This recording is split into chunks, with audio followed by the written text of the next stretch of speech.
Learning medicine is hard work. Osmosis makes it easy. It takes your lectures and notes to create a personalized study plan with exclusive videos, practice questions, and flashcards, and so much more. Try it free today. Amenorrhea means no menstruation. It's normally before puberty, during pregnancy and lactation, and after menopause. Sometimes, though, menstruation either never starts, which is called primary amenorrhea, or suddenly stops in a person who's previously menstruating, which is called secondary amenorrhea. Now, menstruation and the menstrual cycle as a whole are controlled by the hypothalamus and the pituitary gland, all the way up in the brain. The hypothalamus secretes gonadotropin-releasing hormone, or GnRH, which makes the nearby anterior pituitary gland release follicle-stimulating hormone, or FSH, and luteinizing hormone, or LH. In the first 2 weeks of an average 28-day cycle, the ovaries go through the follicular phase, meaning that out of the many follicles scattered throughout the ovaries, a couple of them enter a race to become the dominant follicle that will be released at ovulation. All the developing follicles secrete loads of estrogen, which negatively inhibits pituitary FSH. In the meantime, the uterus goes through 2 phases, the menstrual and the proliferative phase. During the menstrual phase, the functional layer of the endometrium is shed and eliminated through the vagina, leading to menstruation, which lasts an average of 5 days. It's followed by the proliferative phase, during which the rising levels of ovarian estrogen make the functional layer of the endometrium thicken and sprout endometrial glands. Additionally, spiral arteries emerge to nourish the growing functional endometrium. After ovulation, the ovaries enter the luteal phase, which lasts for the 2 weeks following ovulation. During the luteal phase, the remnant of the ovarian follicle, called the corpus luteum, makes progesterone, which negatively inhibits pituitary LH. Progesterone makes the endometrium go through the secretory phase, during which it thickens some more, and spiral arteries continue to grow. If the egg is not fertilized by a sperm, estrogen and progesterone levels slowly decrease. When progesterone reaches its lowest level, the spiral arteries collapse, and the functional layer dies off and is eliminated through menstruation, which marks the beginning of a new menstrual cycle.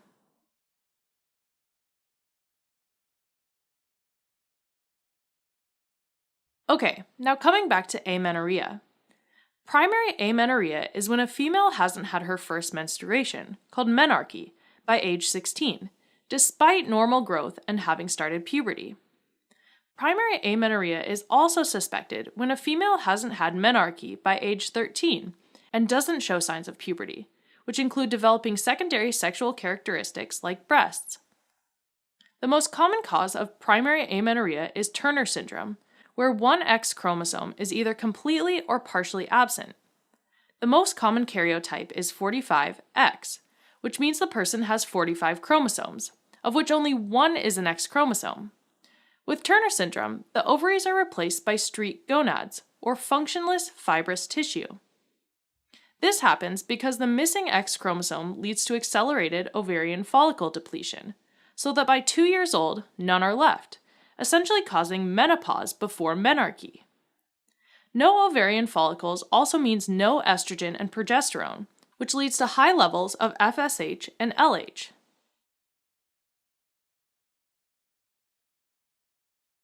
The second most common cause of primary amenorrhea is Mullerian agenesis, which is also called Meyer-Rokitansky-Kester-Hauser syndrome. In this case, the Mullerian duct system doesn't develop properly in a biologically female fetus. The Mullerian duct system is responsible for the development of the uterus, cervix, and upper 2/3 of the vagina, so these organs may be absent or rudimentary and obstructed, which explains the absence of menses. But the ovaries develop normally in these individuals, and the ovarian follicles make normal amounts of estrogen and progesterone, so there are normal levels of FSH and LH. A rarer cause of primary amenorrhea is androgen insensitivity syndrome.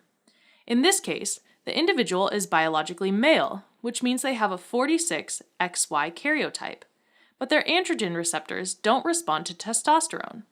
So they don't have a uterus, fallopian tubes, or ovaries, which explains the absence of menses.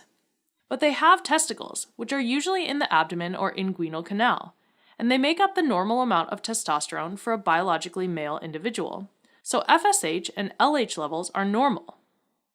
Some of that testosterone gets converted into estrogen, so these people have female external genitalia and female secondary sex characteristics. Finally, endocrine disorders can also cause primary amenorrhea. These include Kallmann syndrome, where GnRH-producing neurons fail to migrate from the nose region to the hypothalamus during fetal development.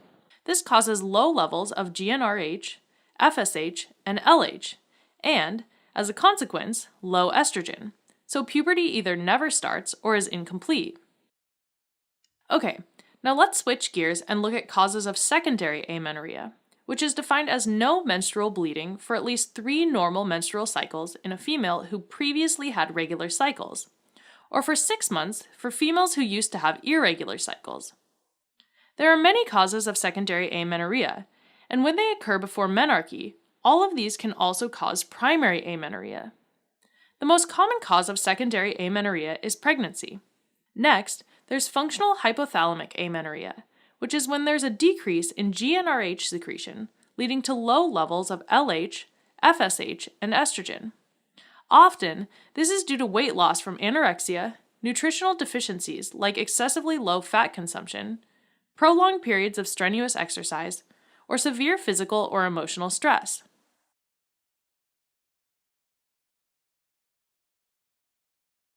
Another condition that affects the hypothalamic pituitary-ovarian axis and can be responsible for secondary amenorrhea is polycystic ovary syndrome. Now, it's not clear exactly what causes PCOS, but there seems to be an imbalance between LH and FSH levels. Specifically, ovulation doesn't occur, so progesterone levels don't rise enough to inhibit LH production. This leads to an increase in the production of LH compared to FSH, so there's an elevated LH to FSH ratio. Additionally, because there's post-ovulatory rise and fall in progesterone, there's no menstruation. Issues with the pituitary gland can also cause secondary amenorrhea. One cause is hyperprolactinemia, or excessive prolactin secretion by pituitary lactotroph cells, which is frequently seen with a benign pituitary tumor called a prolactinoma. High prolactin levels inhibit hypothalamic GnRH production, which inhibits ovulation and menstruation. Interestingly, hypothyroidism, a condition where there's low levels of thyroid hormones, can also cause amenorrhea. This is because low thyroid hormone levels tell the hypothalamus to release more thyrotropin-releasing hormone, or TRH, and tell the pituitary to release more thyroid-stimulating hormone, or TSH. When this happens, TRH also stimulates prolactin release, so hyperprolactinemia and amenorrhea occur.